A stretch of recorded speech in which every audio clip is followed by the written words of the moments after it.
Hey fellow Patriot Knights, welcome back. And if you're not subscribed, then welcome. Hopefully by the end of the video, I'll have earned your subscription. Please take a second to smash that like button and share this information. With that said, let's get started. Trump is likely to become the first Republican to secure the popular vote in 2 decades. The betting markets assign him a substantial 30-point advantage, estimating a remarkable 65% probability of winning the election. Having accurately forecast Joe Biden's 306 to 232 electoral vote triumph in 2020, I can assert that this election markedly differs from the previous one. Trump is in an advantageous position with days remaining until November 5th. This video will thoroughly examine the 7 pivotal swing states: Nevada, Arizona, Wisconsin, Michigan, Pennsylvania, North Carolina, and Georgia, as they will ultimately determine the identity of the 47th president. The outcomes in all the remaining states are essentially predetermined. Kamala Harris is unlikely to succeed in states such as Texas or Florida. Conversely, Trump is unlikely to secure victories in states such as Colorado and Illinois. Ultimately, it will hinge on this cohort of 7 collectively that constitute merely 93 electoral votes. However, these states will determine whether Trump or Harris surpasses 270 votes. We will begin with the first essential state for Trump, which is Georgia. If Trump fails to secure Georgia, it is improbable that he will prevail in any of the other battleground states. Georgia will initially support Trump. He currently holds a 2.2% lead in the polls, which is unexpected. Given that he lost this state in the previous election, Joe Biden won the Peach State by slightly less than 0.0025%. This race was the most competitive of the 2020 cycle, however. 4 years earlier, Trump secured victory in Georgia by a margin of 5 points. Joe Biden's 2020 victory marked the first win for a Democrat since 1992. However, the current circumstances are evidently distinct. Trump is poised for a significant victory. He has maintained a lead throughout the majority of the 2024 cycle, with the exception of a week in September, when Harris held a 0.2% advantage. Trump possesses a substantial advantage in the betting markets. Consider our position 1 month ago, in contrast to our current status. On October 1st, Trump possessed a 60% probability of victory. He possessed a marginal advantage, yet the competition remained relatively fierce. Today, his probability has escalated to 75%. Trump has a 3 in 4 likelihood of reverting Georgia to a Republican state. Currently, Trump is performing comparably to his status prior to Joe Biden's withdrawal from the race in mid-July. The Democrats undertook the effort of substituting their nominee at the forefront of their ticket, yet they find themselves essentially in the same position as before. Georgia is poised to support Donald Trump. It's unequivocal. It will predominantly favor the Republican Party. I am forecasting a margin of victory of 2 to 4% for the former president. On our map, another state that Trump must secure is Arizona. Trump cannot afford to lose these 2 states if he intends to return to the White House. I anticipate that Georgia will be the state where Trump secures the largest margin among all battlegrounds. Secondly, Arizona, a state he lost 4 years prior. Joe Biden secured victory in Arizona by a margin of 0.3%. This marked the first occasion since the 1990s that a Democrat had won the state. Consequently, Arizona in 2024 appears markedly distinct Trumpet. He possesses a 1.5% advantage in the polls and has maintained a lead in every poll published during the month of August. He will not lose Arizona. At the Senate level, it is highly probable that Carrie Link will lose her race to Ruben Gallego. In the presidential election, Donald Trump is the unequivocal frontrunner. Paris was only ahead for a duration of 2 days in this context. At all other stages of the cycle, Trump has maintained a lead.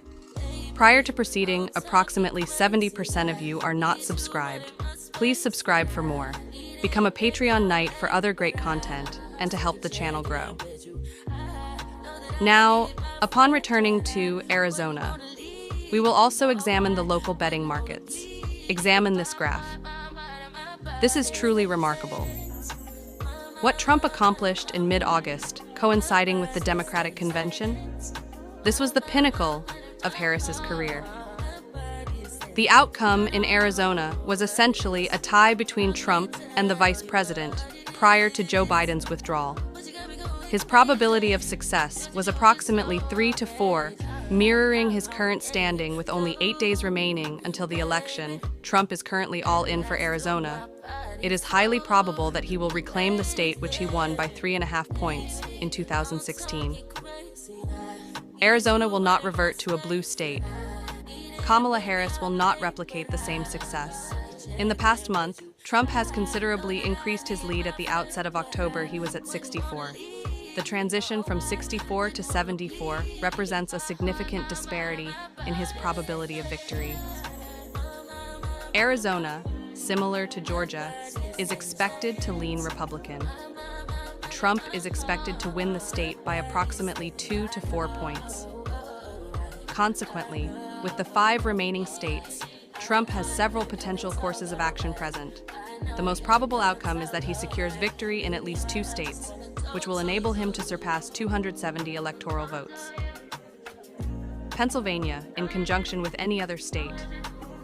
Whatsoever makes his position significant, he could win just Wisconsin and Michigan, or Wisconsin and North Carolina. There are numerous methods for him to achieve victory. In reality, only Georgia and Arizona were essential victories, as they were evidently the most conservative. With the remaining 5, these states will become increasingly competitive. The subsequent state to anticipate favoring the former president is North Carolina. This is the sole battleground state that Trump secured in both 2016 at 3.7% and 2020 at 1.3%. North Carolina, leaning to the left of its southern neighbor, is attributable to Mark Robinson, the Republican gubernatorial candidate in the Tar Heel state. His actions are significantly undermining Trump, though. It is unlikely to result in Trump's defeat. Nonetheless, his campaign has been abysmal. Mark Robinson is entangled in numerous scandals and is unlikely to secure victory. In his election, however, Trump is likely to be involved. He is ahead by 0.8%. In the polls, this may appear insignificant, but it is essential to recall that in 2016 and 2020, polls indicated that the Democrats would ultimately secure North Carolina on each occasion. They were incorrect, however. In 2024, Trump has consistently maintained a lead throughout the entire cycle at all times this year. Trump has maintained a lead against both Biden and Harris. Before we continue, I wish to ask that you take a second to smash that like button and share this video, so others may enjoy the satisfaction of knowing what the outcome to the election will be, days away from the actual election day results. Thanks. Now, moving on. Turning to North Carolina, we will also examine the betting markets as observed in previous races. A comparable pattern emerges, showing Trump surging just prior to Joe Biden's withdrawal. His figures begin to decline, reaching an unprecedented low in mid-September, coinciding with Harris's peak. However, as we progressed into October, Trump's numbers continued to escalate significantly.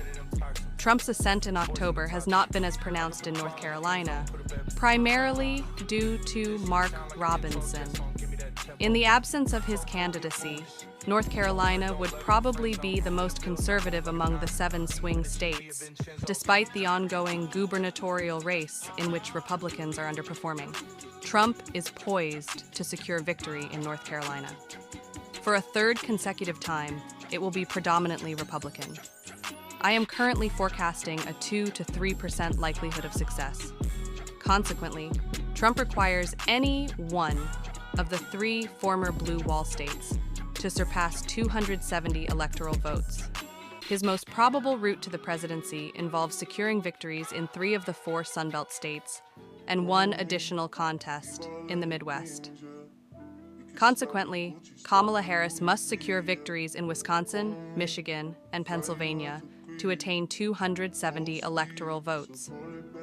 Currently, it appears improbable that she will achieve that, as the next state likely to support the former president is Pennsylvania, which he won in 2016 by a margin of 0.7%. This marked the first inaugural victory for a Republican in Pennsylvania in 3 decades in 2020. Joe Biden reclaimed the state securing victory by a margin of 1.2%. Pennsylvania is exceptionally competitive. This election cycle, Trump holds a 0.6% advantage in the polling average, an assumingly modest margin. However, it is important to recall that Trump has consistently been underestimated in the survey. In 2016, Clinton was projected to win by 5 points. She completely lost the state. In 2020, Joe Biden was projected to win by 3.8% points. He narrowly secured victory by 1%. Polling in Pennsylvania has remained competitive throughout the cycle. However, as election day approaches, Trump's standing is improving. The betting markets indicate that Trump is in a favorable position. He increased by 10% since the beginning of the month, rising from 50%. The average is 51.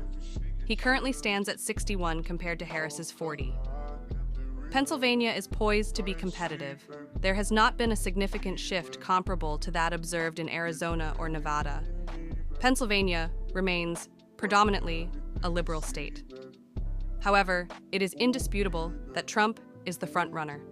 He is likely to secure victory in Pennsylvania. This state will likely enable him to surpass the needed 270 electoral votes. Pennsylvania is likely to exhibit a slight Republican lean. I predict Trump will win the race by a margin of 1 to 3 points in the 3 remaining highly competitive states. Trump does not require these states. However, he continues to allocate a significant amount of time to them. Upon commencing in Wisconsin, it will be the inaugural race to capitulate.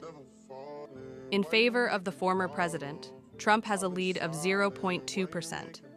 A significant majority of recent polls indicate an absolute tie between the two candidates. However, Trump maintains a marginal advantage in the average. Wisconsin has consistently supported Harris since her initial entry into the race in early August. However, as time has progressed into the final phase, her performance has increasingly deteriorated. Trump currently leads in the polling of the state, which he also won in 2016. Turning to North Carolina, we will also examine the betting markets as observed in previous races. A comparable pattern emerges, Trump surging just prior to Joe Biden's withdrawal. His figures begin to decline, reaching an unprecedented low in mid-September, coinciding with Harris's peak.